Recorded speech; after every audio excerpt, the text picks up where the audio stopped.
15절부터 17절까지 말씀입니다.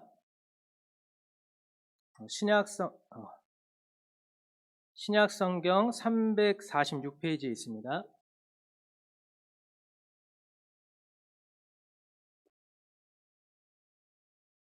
우리 한 절씩 교독하시고요. 마지막 절은 같이 읽겠습니다. 또 어려서부터 성경을 알았나니 성경은 등이 너로 하여금 그리스도 예수 안에 있는 믿음으로 말미암아 구원에 이르는 지혜가 있게 하느니라. 모든 성경은 하나님의 감동으로 된 것으로 교훈과 책망과 바르게 함으로 교육하기에 유익하니. 같이 읽겠습니다. 이는 하나님의 사람으로 온전하게 하며 모든 선한 일을 행할 능력을 갖추게 하려 함이라. 아멘. 오랜만에 또 예배 가운데서 이렇게 만나게 되었는데 우리 옆 사람과 사랑합니다, 축복합니다 그렇게 인사했으면 좋겠습니다. 사랑합니다, 축복합니다. 세상을 살아가다 보면은 우리가 어느 곳에서든지 여러 가지 문제를 마주치게 됩니다. 그런데 그 문제를 마주칠 때 그 문제를 해결하는 방식을 보면은요, 대다수는 조급하게 그 문제를 해결하려 합니다. 그런 방식으로 문제를 해결하는 것은 당장에는 그 문제를 해결하는 데 도움을 줄 수 있겠지만 그것은 근본적인 해결 방안이 되질 못합니다. 결국 나중에 또 그 문제가 발생하게 됩니다. 교회 안에도 수많은 문제들이 있습니다. 고린도 교회 안에는 각각 바울, 아볼로, 게바를 따르는 무리로 교회가 나뉘어 있었습니다.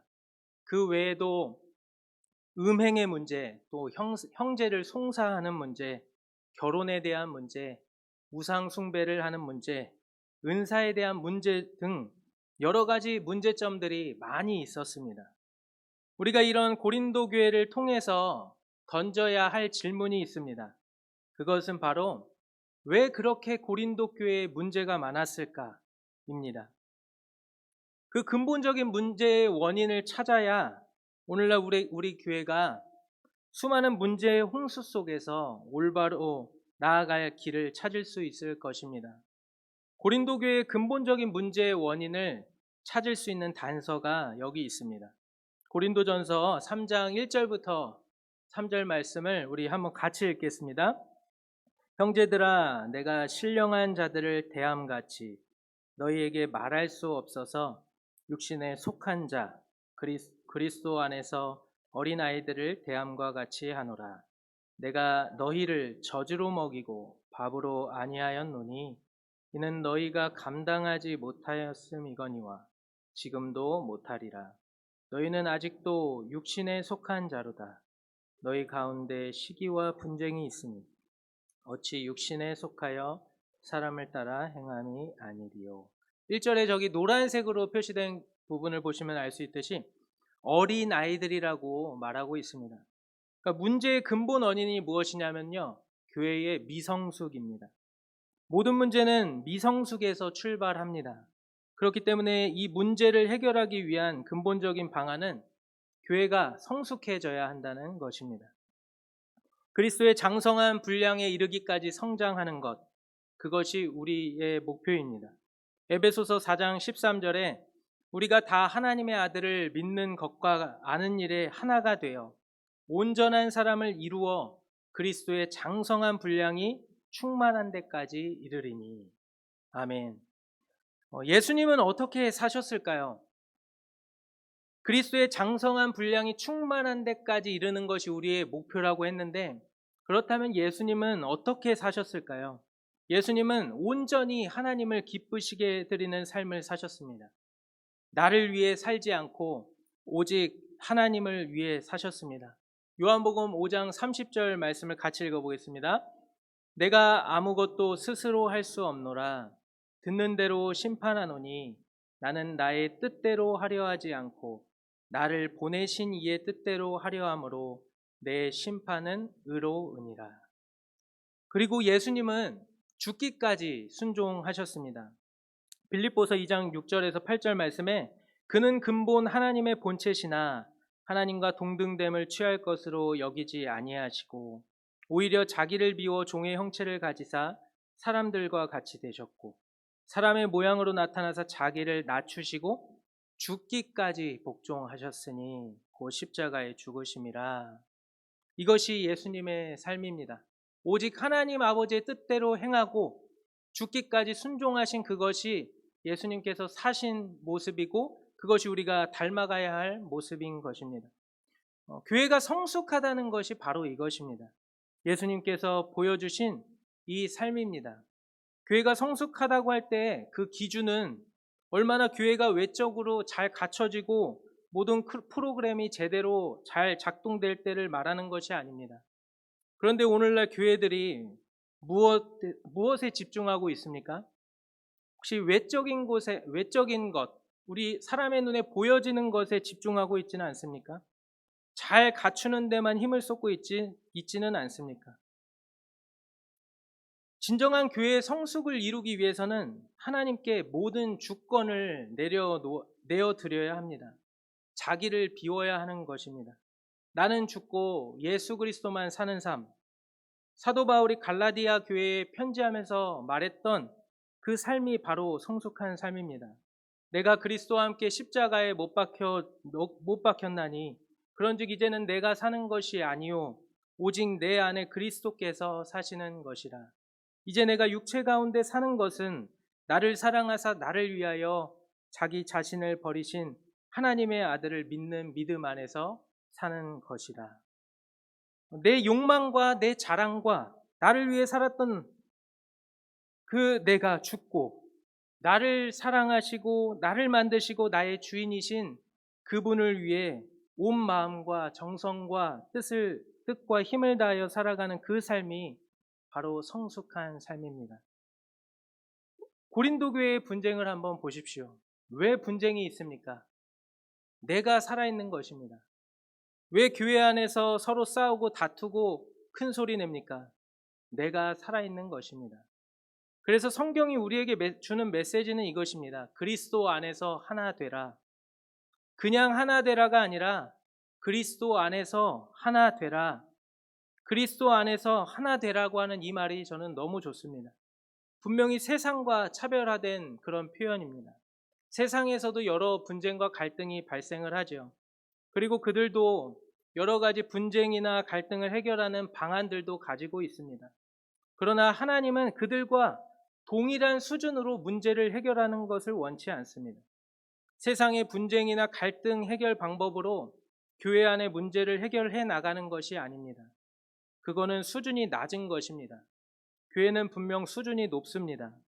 세상의 분쟁이나 갈등 해결 방법은 문제 당사자 간의 의견 대립을 조율하여서 그 격차를 최소화시킵니다. 서로 조금씩 양보하는 것입니다. 그게 안 되면은 법정 싸움까지 가지요.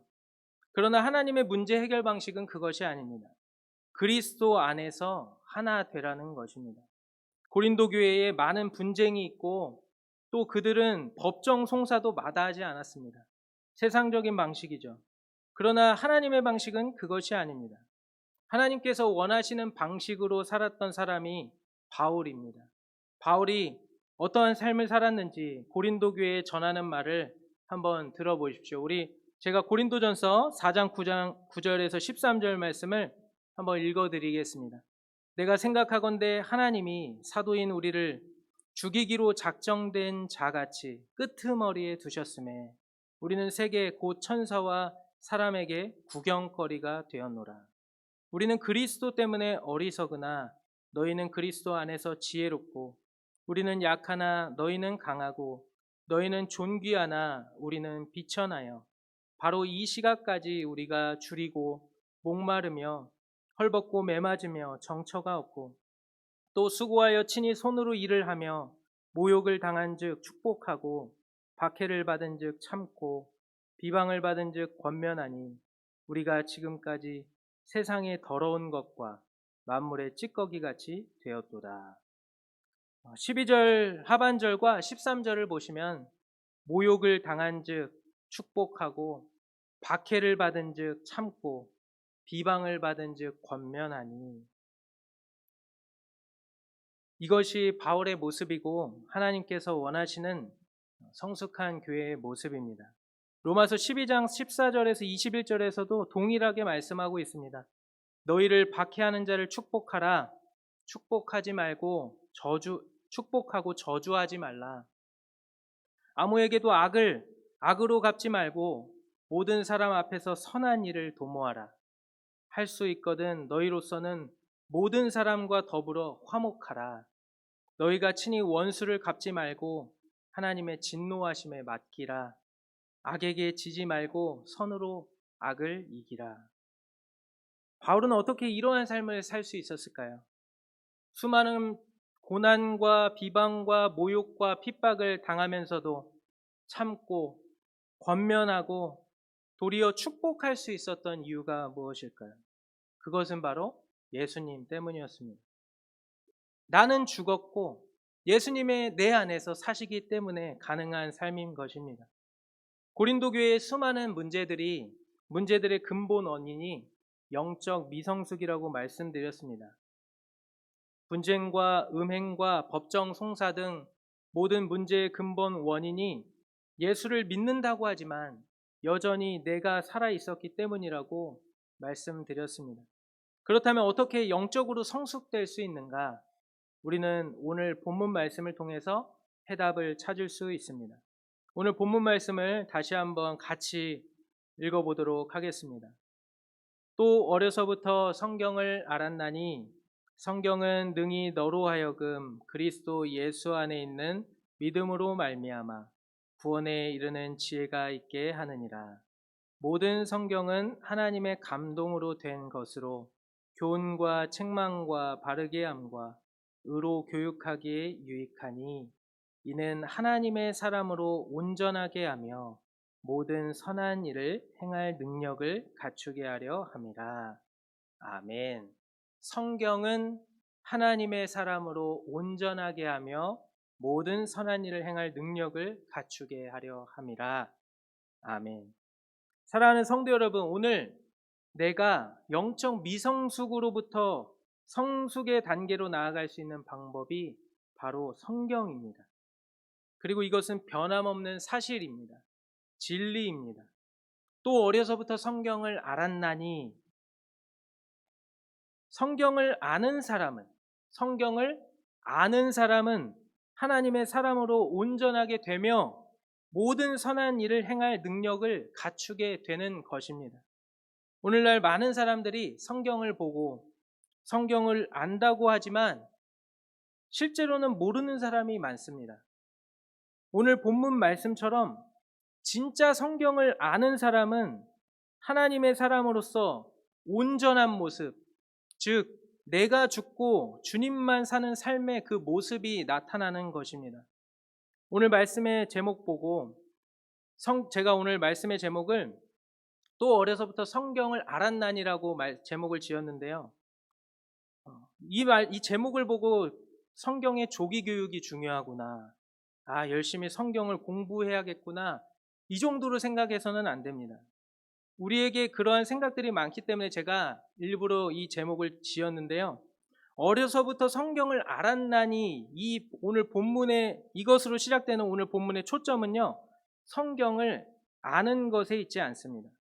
성경을 알면 하나님의 사람으로 온전하게 된다라고 하는 것에 있는 것입니다. 성경을 1년에 몇 독했느냐 이것이 중요한 게 아니라 얼마나 예수 그리스도를 닮아 있느냐, 얼마나 예수 그리스도를 본받아 살아가고 있느냐, 얼마나 교회가 예수 그리스도를 닮아가고 따라가고 있느냐, 그것이 중요한 것입니다. 예수 그리스도를 닮았다는 것은 내가 죽고 내 안에 그리스도만이 사시는 삶입니다. 오늘날 교회가 이러한 모습으로 되어가고 있는지 돌아봐야 합니다. 예수 그리스도께서는 오직 성부 하나님의 뜻을 따라 사셨습니다. 예수님은 죽기까지 하나님의 말씀에 순종하셨습니다. 첫째 아담에게 기대하셨던, 그러나 첫째 아담이 실패했던 그 삶을 둘째 아담이신 예수님께서 사셨습니다. 예수님은 오직 하나님을 기쁘시게 해드리는 삶을 살았습니다. 오늘 우리에게 필요한 것이 이것입니다. 오직 하나님을 기쁘게 해드리는 삶을 살아가는 것 말입니다. 하나님을 기쁘게 해드리는 삶을 살아가려는 자를 하나님은 결코 혼자 두지 않으십니다. 요한복음 8장 29절에 그 약속이 있습니다. 우리 함께 읽어보겠습니다. 나를 보내신 이가 나와 함께 하시도다. 나는 항상 그가 기뻐하시는 일을 행함으로 나를 혼자 두지 아니하셨느니라. 항상 그가 기뻐하시는 일을 행함으로 나를 혼자 두지 아니하셨느니라. 우리는 성경 일독하는데 혹시 목표를 두고 있지 않습니까? 그게 목표가 되어서는 안 됩니다. 우리의 목표는 예수 그리스도를 본받는 것이 되어야 합니다. 나를 위한 삶이 아니라 내가 죽고 오직 하나님만을 기쁘게 해드리는 삶이 목표가 되어야 합니다. 바울은 나는 날마다 죽노라 라고 고백했습니다. 그러나 우리가 그렇게 살아간다고 해서 세상은 결코 우리를 칭찬하거나 환영하지 않습니다. 바울을 보시면 바울이 말하듯이 바울은 세상의 구경거리가 되었고요. 어리석다고 보여졌고요. 약하고 비천한 존재가 되었다고 고백합니다. 줄이고 목마르며 헐벗고 매맞으며 정처가 없게 되었습니다. 왜냐하면은 때로도 반응을 안 하는 거예요. 가만히 있는 거잖아요. 얼마나 바보 같고 또 그렇게 비천한 존재의 모습으로 비춰지겠습니까? 그러나 바울은 그런 것들을 다 참았습니다. 모욕을 당하고 참고 또 오히려 비방을 받은 즉 권면하고 모욕을 당해도 축복했다라고 말하고 있습니다. 본인은 세상의 더러운 것과 만물의 찌꺼기 같은 삶을 살았다고 말합니다. 하지만 바울은 그 마음에 항상 기쁨이 있었습니다. 그에게는 하나님께서 주시는 위로가 있었습니다. 아까 요한복음 8장 29절에서 말씀하셨듯이 항상 그가 기뻐하시는 일을 행함으로 나를 혼자 두지 아니하셨느니라 라고 말씀하신 것과 같이 하나님께서는 바울과 항상 함께 하셨고 바울도 그것을 알고 느끼고 살았습니다. 우리가 비록 이렇게 하나님의 말씀대로 살아갈 때 내가 죽고 그리스도만이 사는 삶을 살아갈 때 우리는 세상에 정말 만물의 찌꺼기 같은 삶으로 비춰질지도 모릅니다. 하지만 그건 세상의 시선이지 하나님은 그를 분명히 가장 존귀하게 보실 것입니다. 그렇게 영적으로 미성숙하여 문제 많은 고린도 교회였지만 바울은 고린도 교회를 사랑하는 자녀같이 대했습니다. 고린도전서 4장 14절에서 15절 말씀을 같이 한번 읽어보겠습니다. 내가 너희를 부끄럽게 하려고 이것을 쓰는 것이 아니라 오직 너희를 내 사랑하는 자녀같이 권하려 하는 것이라. 그리스도 안에서 일만 스승이 있으되 아버지는 많지 아니하니 그리스도 예수 안에서 내가 복음으로써 너희를 낳았습니다. 아멘. 바울이 고린도 교회를 대할 때의 이 마음, 그 아비의 마음을 우리 영생교회 모든 리더십들이 품어야 합니다. 또한 바울과 같이 예수 그리스도를 닮은 성숙한 모습으로 본을 보여야 합니다. 사랑하는 성도 여러분, 오늘 말씀을 정리하겠습니다. 고린도 교회의 그 문제의 근본 원인이 영적 미성숙이라고 말씀을 드렸습니다. 우리는 계속해서 그리스도를 닮아가는 그 영적으로 성숙하는 그러한 삶을 추구하고 살아야 합니다. 우리의 목표가, 우리의 달려갈 길이 그것입니다. 그것이 바로 내가 죽고 그리스도만이 사는 삶입니다.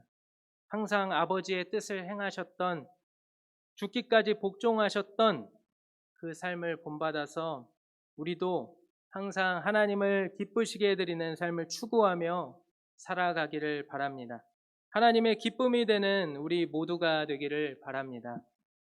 우리 이 시간에 나 주님의 기쁨 되기 원하네 함께 이 찬양의 가사대로 우리 같이 고백하고 지난 기도의 자리로 나갔으면 좋겠습니다.